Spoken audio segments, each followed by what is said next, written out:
Ces derniers mois, la polémique autour de Pie XII a ressurgi après des annonces du Vatican. La levée de bouclier de ses détracteurs a été immédiate, ravivant ainsi la légende noire qui accompagne le rôle du pontife durant la Seconde Guerre mondiale.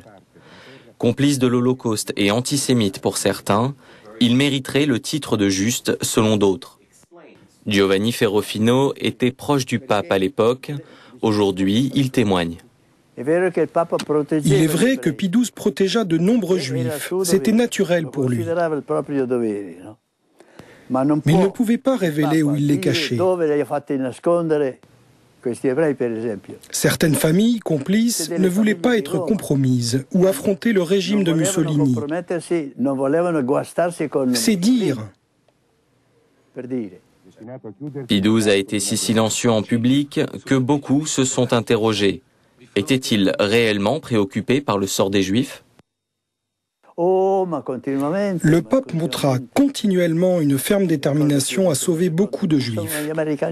Je me souviens que Pie XII a perdu patience et a dit devant moi « Mais pourquoi les Américains ne comprennent-ils pas ?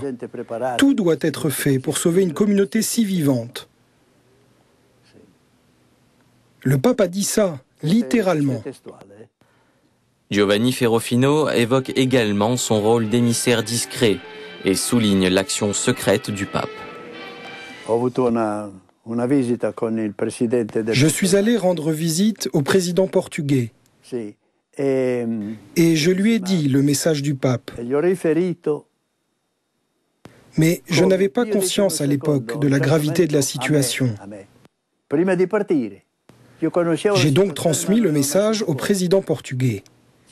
Le pape a dit « Le monde doit comprendre l'urgence qu'il y a à agir pour sauver autant de juifs que possible. » Il a dit que le Portugal devait apporter son aide. Mais alors, que doit-on penser du livre de John Cornwell, le pape d'Hitler, ou du film Amen de Costa Gavras, inspiré par la pièce de théâtre Le Vicaire ? Autant d'éléments contradictoires qui ont provoqué un conflit idéologique. Et on comprend qu'aujourd'hui, de chaque côté, on ne sache plus vraiment à quel saint se vouer. À ce propos, justement, la Congrégation pour la cause des saints a clos le dossier sur la béatification de Pie XII. Alors, sur le plan religieux, les choses sont bouclées. Désormais, et par une décision tout à fait inhabituelle de Benoît XVI, le dossier a été transféré à la secrétairerie d'État, notamment en charge des relations diplomatiques. La béatification devient donc purement politique et Pie XII, l'emblème des problèmes politiques qui existent entre les deux États.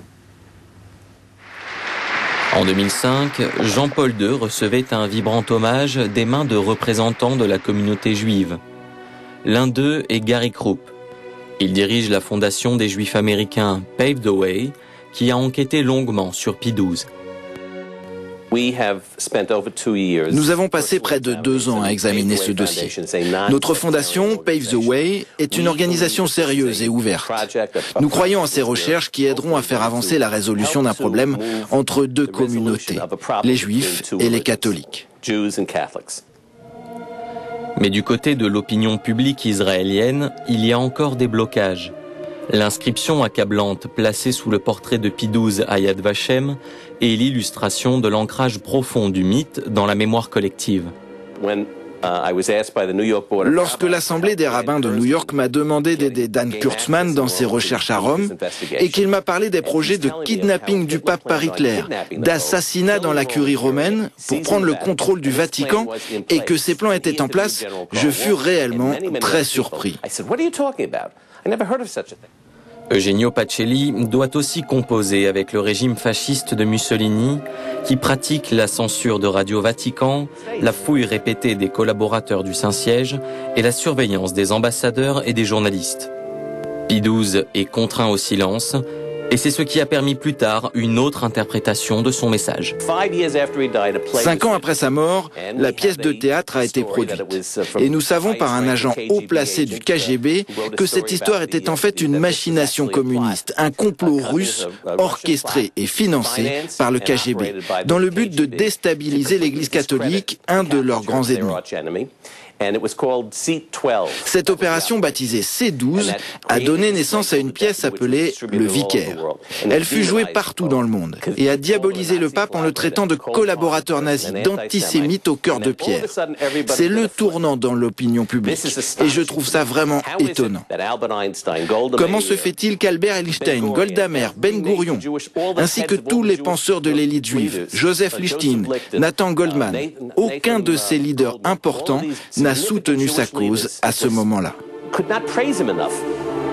La collusion du politique et du religieux compliquant la lecture de ce dossier, on peut finalement se demander si la dimension diplomatique du procès en béatification ne participe pas à cette confusion. Le grand rabbin de Haïfa, qui aussi, pendant le synode des évêques, s'est exprimé sur la question, disant qu'il était opposé à la béatification de Pie XII. La prise de position du grand rabbin de Haïfa, il faut bien l'écouter et la lire.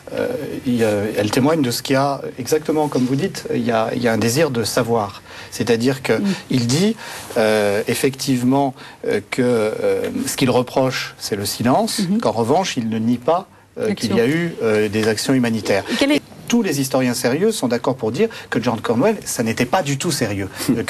Tout le monde est d'accord pour dire aujourd'hui que le film de Costa Gavras n'est pas un film qui parle de l'histoire, il parle d'autre chose, mais il ne parle pas de l'histoire. Bon, Rolf Rohrhut, l'auteur du Vicaire lui-même, s'est disqualifié publiquement, il y a 4 ou 5 ans, en défendant l'historien négationniste David Irving. Et on a découvert qu'il avait des relations avec David Irving depuis les années 60. Est-ce que tous les historiens sont d'accord pour dire que... Pour dire quoi? Ils sont très d'accord pour dire... Non, mais pour dire que Pie XII a sauvé des Juifs. C'est clair. Ah oui. C'est là-dessus que je vous pose la question. Les historiens ne sont pas tous d'accord, sinon on serait mal en point. Sur cette question, oui. Sur la question des actions, oui. Il y a 7 ou 8 ans, au moment du film Amen, non.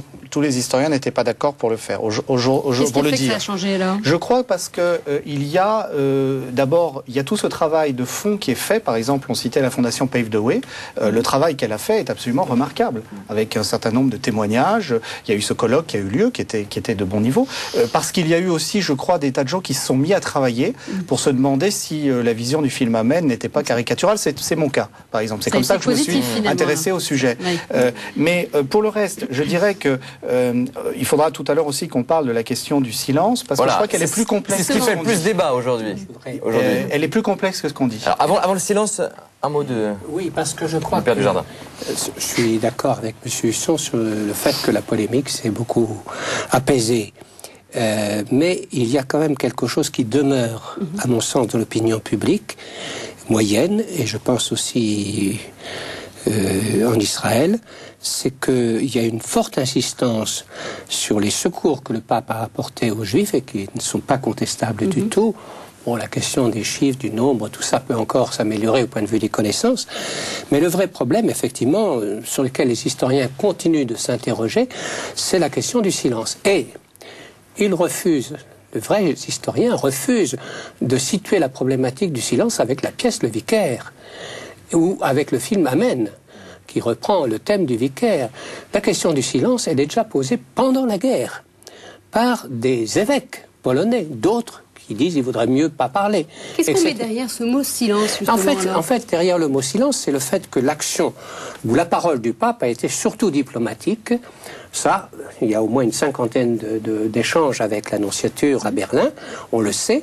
Seulement, par principe, les dépêches diplomatiques ne sont pas connues de l'opinion publique. Il y a eu 2 allocutions quand même. Voilà, qu'est-ce qu'il dit Noël 42. Oui, mais Noël 42. Qu'est-ce qu'il dit Noël 42 ne parle ni des Juifs, ni des nazis. Oui. Et beaucoup de gens, à l'époque, sont convaincus que l'opinion publique ne pouvait pas comprendre la portée exacte de enfin, le régime totalitaire, quand même, sauf les nazis qui l'ont compris, bien sûr. Et en 43, il y a eu une autre intervention.